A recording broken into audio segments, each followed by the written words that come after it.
Hello everyone, this is Adam with the Productivity Academy, and today I wanted to talk to you a little bit about Nozbe, which is this really cool program that I came across a few months ago. Unbeknownst to me, they'd actually been around for a while, but I signed right up as I'm very interested in the latest and greatest to-do list, organizers, things like that. So this looked like a really cool app. I like that they had, as it says here, apps available for Mac, Windows, Linux, which is nice, Android, iPad, iPhone. So that's pretty robust ecosystem they've got right there. And then I just seen some screenshots online, things like that, decided to check it out. I really like it. It looks like a very clean interface and simple to use. And I believe they just updated with some of the wearables, so that's kind of interesting if you're into that. It's not really my thing, but it's another way to capture information, which is kind of nice. So what I'm going to do next is just hop into the web-based app and go from there. Okay, so here we are. This is the inbox. This is just going to go through the setup of the web app. Obviously, the mobile apps operate roughly the same way, a little bit smaller screen, but the setup is the same, which is really nice. It's a pretty cohesive experience with the Nozbe app. So you have priority, inbox, projects, categories, and calendar. These are the big ones you're going to use. Alright, and then just in your inbox you have exactly what you think. Down here you have a plus button if you want to put something in like record Nozbe video. And then save it. Alright, so real quick, that's just what you see right here. And it's to get this stuff captured very quickly. So you can make it a priority task by clicking on the star. And you can see it now popped up that I have one priority task. If you want to remove that, it's easy. Alright, if you click on the main body, okay, this is how you can edit. Over here in the little side panel that pops up, you can also click on this project info to get activity, attachments. This is pretty cool. You can attach just about anything you want depending on how you set it up. I guess I should, we'll go over that a little bit more detail, but there's integrations with things like Dropbox, which are really powerful. Over here, then if we go back, I'm going to shut this little info tab. You can, again, this toggles priority or not. You can give it a category, time needed. Okay, this is a handy feature that I haven't seen on any other applications. You can give each task as you do it a time needed as an estimate, and that way you can actually see what your to-do list looks like in terms of total time needed. So to give you an idea about this, you can just say, you know, I've got a list here of handy times, and we'll say record the video is going to take 45 minutes.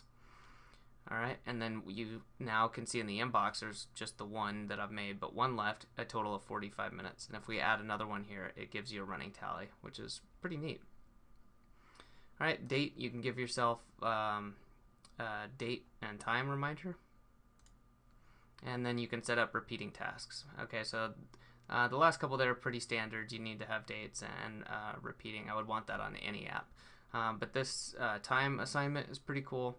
And then being able to do the categories and priority is also very handy. And then obviously you can delete your task if you want to.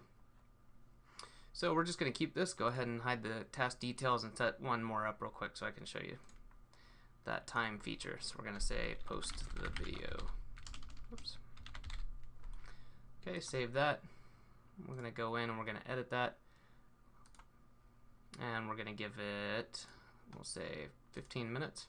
Right, you can now see that there's two tasks and now the total is up to 60 minutes. And we'll put the date for tomorrow, the 22nd. Set date.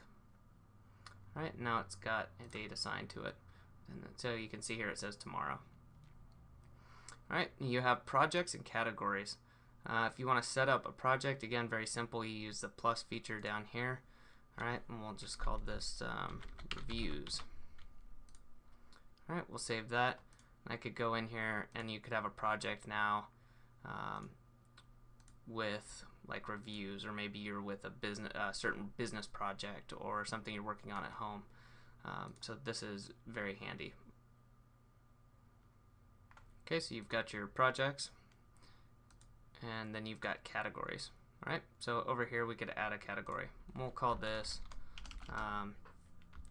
video work.